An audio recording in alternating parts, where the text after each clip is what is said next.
Assalamualaikum warahmatullahi wabarakatuh. Saya ingin berkisah tentang seorang ulama besar, ulama sufi yang menjadi suri tauladan bagi kita semua.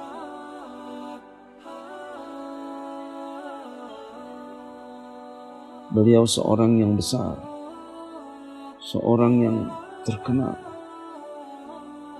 baik ibadahnya maupun ilmunya. Semakin tinggi seseorang, semakin besar seorang namanya, kemuliaannya tentu tidak luput dari berbagai macam ujian dan cobaan.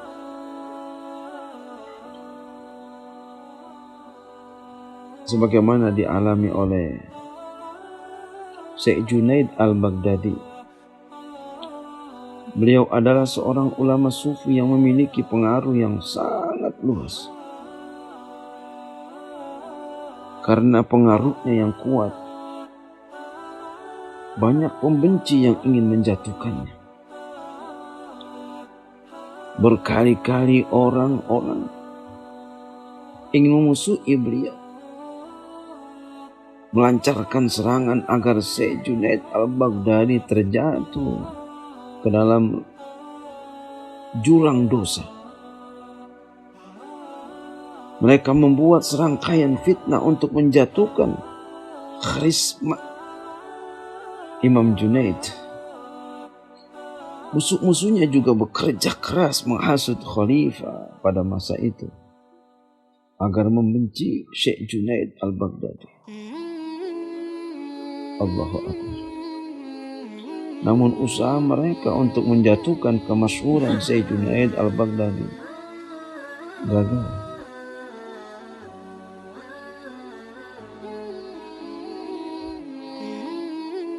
Pada suatu hari salah satu khalifah yang memusuhi Syekh Junaid, Imam Junaid al-Baghdadi, menyuruh seorang wanita cantik untuk merayu Syekh Junaid.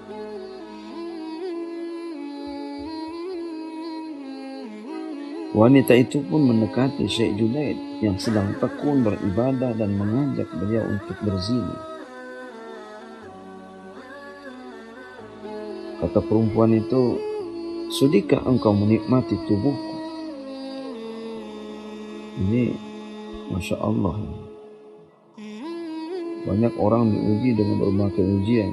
Ada yang diuji dengan jabatan, ada yang diuji dengan harta, ada yang diuji dengan perempuan. Beliau diuji diantaranya dengan ujian perempuan. Kata wanita itu, "Sudikah engkau menikmati tubuhku?" Ngomongnya tanpa basa-basi dia. "Aku masih muda dan cantik. Banyak laki-laki yang menginginkanku, tapi aku tidak mau. Aku hanya mau mendengar, aku hanya ingin kepada kamu.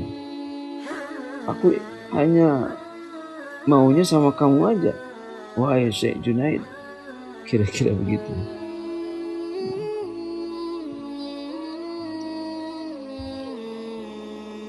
Begitu panjang dan lebar rayuannya perempuan itu. Namun wanita cantik itu hanya dikecewakan oleh Syekh Junaid, oleh Imam Junaid, karena beliau tidak sedikit pun mengangkat kepalanya untuk merespon atau menjawab rayuan wanita itu. Imam Junaid terus meminta pertolongan kepada Allah Subhanahu wa Ta'ala. Ya, walaupun bagaimanapun juga beliau manusia. Artinya beliau butuh pertolongan. Sebesar apapun seorang, siapapun dia, tetap masih butuh pertolongan Allah Subhanahu wa Ta'ala agar terhindar dari godaan wanita itu. Beliau tidak suka ibadahnya diganggu oleh siapapun, termasuk perempuan tadi. Syekh Junaid kemudian melepaskan satu hembusan nafas ke wajah wanita itu sambil membaca kalimat la ilaha illallah. Dilepasin nafasnya dengan qadarullah subhanahu wa ta'ala. Wanita cantik itu jatuh ke lantai dan meninggal.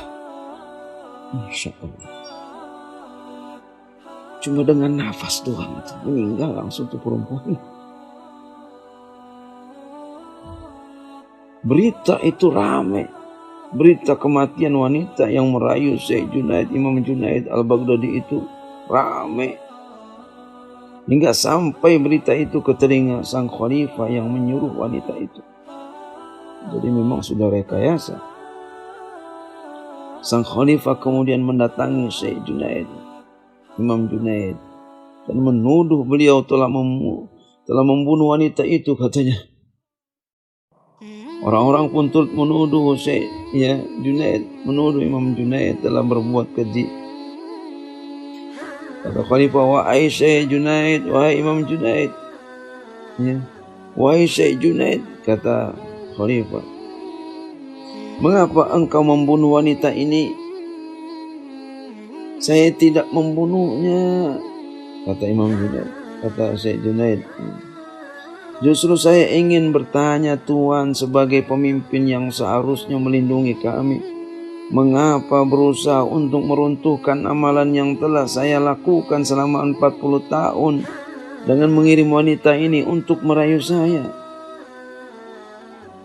Khalifah tidak berkutik.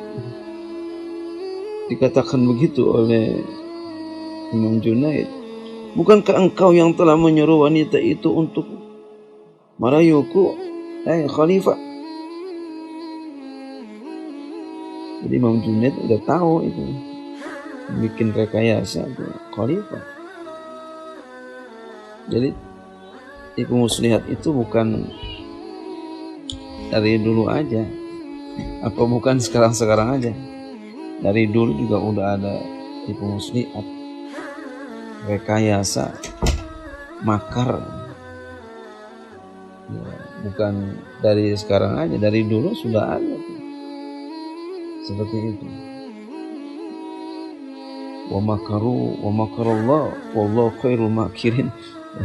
Jadi mereka berbuat makar, ya Allah pun berbuat makar, Allah lah yang sudah berbuat makar. Artinya mereka berbuat tipu daya, Allah juga bisa melakukan itu, dan Allah paling hebat, paling bagus berbuat tipu daya.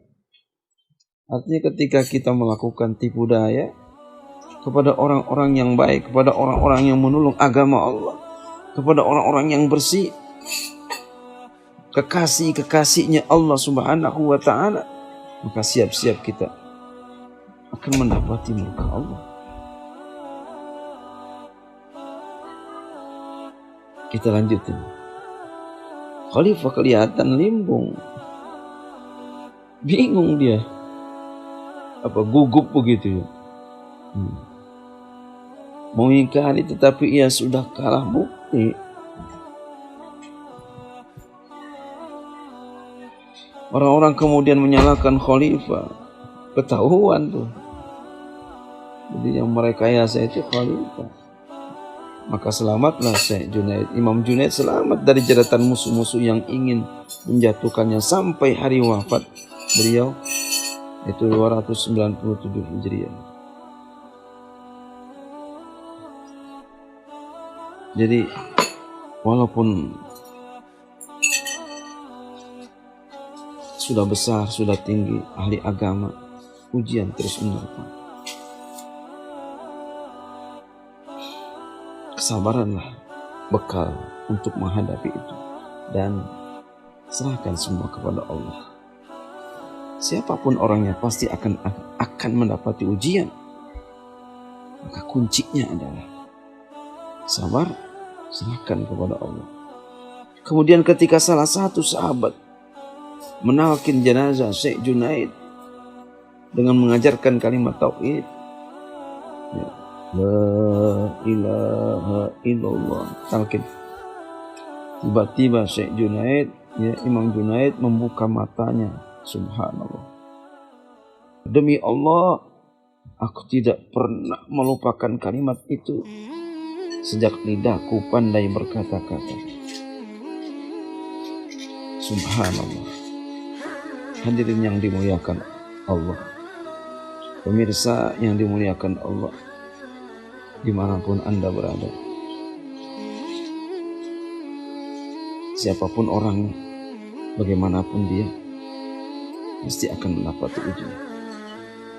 Semakin tinggi pangkat derajat yang dijanjikan oleh Allah Subhanahu wa Ta'ala, semakin besar pula ujian. Ujian, kata orang sekolahan, 45 menit kali 2. Artinya ujian itu cuma sebentar. Maka hadapi dan berusaha bagaimana supaya ujian itu bisa kita atasi. Bila mana kita serahkan kepada Allah, insya Allah Allah akan tolong kita. Mudah-mudahan bermanfaat. Assalamualaikum warahmatullahi wabarakatuh.